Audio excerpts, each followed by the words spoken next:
অক্ষয় তৃতীয়ায় গোটা রাজ্য সহ আগরতলায় বিভিন্ন মন্দিরে ভক্তদের ঢল।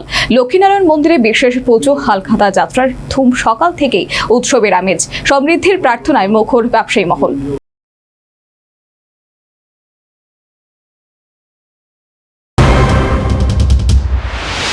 অক্ষয় তৃতীয়া উপলক্ষে সোমবার গোটা রাজ্য সহ রাজধানী আগরতলায় ধর্মীয় উৎসবের আবহ। সনাতন হিন্দু এবং জৈন ধর্মাবলম্বীদের কাছে দিনটি অত্যন্ত পবিত্র এবং মঙ্গলময় বলেই মানা হয়। বৈশাখ মাসের শুক্লপক্ষের তৃতীয়া তিথিতে প্রতি বছর এই উৎসব পালিত হয়। ধর্মীয় বিশ্বাস অনুযায়ী এদিনে শুরু করা যে কোনো কাজ দীর্ঘস্থায়ী সাফল্য এনে দেয়। দান, পুণ্য, পূজা, বিনিয়োগ, নতুন ব্যবসা, গৃহপ্রবেশ কিংবা বিয়ের জন্য দিনটি অত্যন্ত শুভ বলেই ধরা হয়। তাই সকাল থেকেই গোটা রাজ্য এবং আগরতলা শহরের বিভিন্ন মন্দিরে ভক্তদের উপস্থিতি ছিল চোখে পড়ার মতো। আগরতলা লক্ষ্মীনারায়ণ মন্দিরে এদিন বিশেষ পূজার আয়োজন। ভোর থেকেই আবাল বৃদ্ধ বনিতা তথা বহু ভক্ত মন্দিরে ভিড় জমান।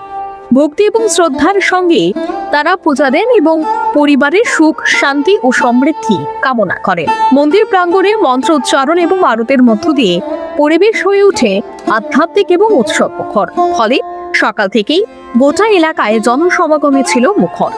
অক্ষয় তৃতীয়ায় অনেক বড় আকর্ষণ হালখাতা যাত্রা।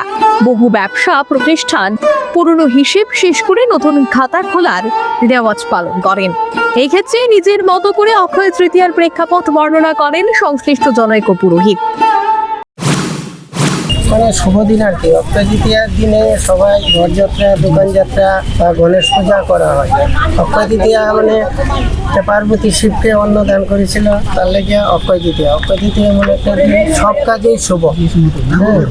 তাই অনেকে পয়লা বৈশাখে করার পরে যখন অনেকে মানে পয়লা বৈশাখের দিন করে না, অক্ষয় তৃতীয়ার দিন মানে আলকাতা খাতা যাত্রা করে। যারা ব্যবসা বাণিজ্য করে মঙ্গলের লেগিয়া বা পরিবারের মঙ্গলের লেগিয়া, এভাবে আলকাতা খাতা যাত্রা করা হয়। ব্যবসায়ীরা দোকানে বিশেষ পূজা দেন এবং গ্রাহকদের মিষ্টিমুখ করিয়ে নতুন বছরের সাফল্য কামনা করেন। পুরাণ মতে এই দিনে পরশুরামের জন্ম, মহাভারত রচনার সূচনা এবং গঙ্গার অবতরণ ঘটেছে।